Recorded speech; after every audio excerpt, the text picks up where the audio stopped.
Now I'm talking about non-competitive inhibitor. In contrast to competitive inhibitor, non-competitive inhibitor do not possess any structural similarity with the substrate. तो इस substrate से बिल्कुल structure में similar नहीं होते हैं, hence they do not compete with the substrate for active site. इसलिए substrate के साथ compete नहीं करते हैं active site के लिए on the enzyme surface. But some other sites of the enzyme ये करते हैं ऐसा. As a result, non-competitive inhibitor cannot be completely overcome by the addition of more substrate. Generally, in non-competitive inhibition, the inhibitor react either with parts of the enzyme not involved in catalytic activity or with the enzyme substrate complex. Non-competitive inhibitors are usually heavy metal ions like silver and mercury, Ag plus and Hg++, cyanide, iodoacetamide, etc.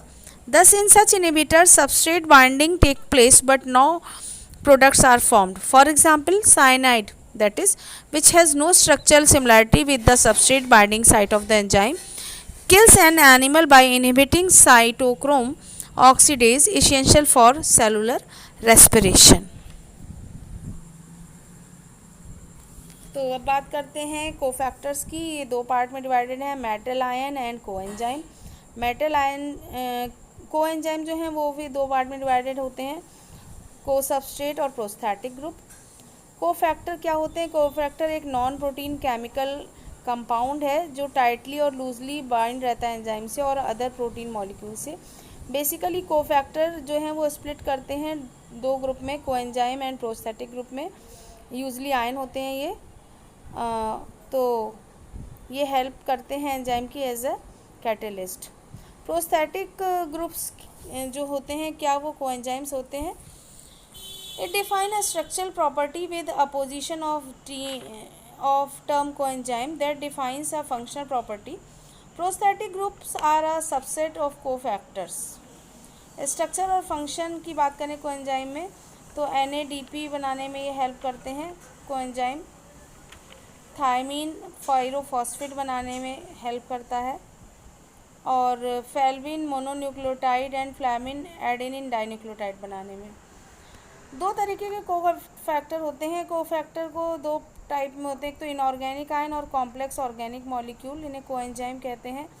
Coenzyme mostly drive होते हैं vitamin से और दूसरे essential organic compound से. Difference क्या है cofactor prosthetic group में?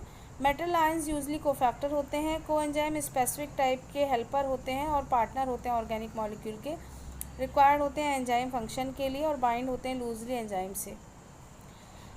Apoenzyme और होलो एंजाइम में क्या फ़र्क है? Apoenzyme is an inactive enzyme.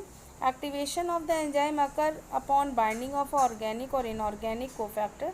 जबकि होलो एंजाइम क्या होता है? एन एपोएंजाइम होता है ये. An apoenzyme together with its cofactor, a holoenzyme is complete and catalytically active. Most cofactors are not covalently bound but instead are tightly bound. तो आप इस तरीके से प्रोस्थेटिक ग्रुप में और कोएंजाइम में डिफरेंस देख सकते हैं, स्क्रीन पे आपके दिख रहा है.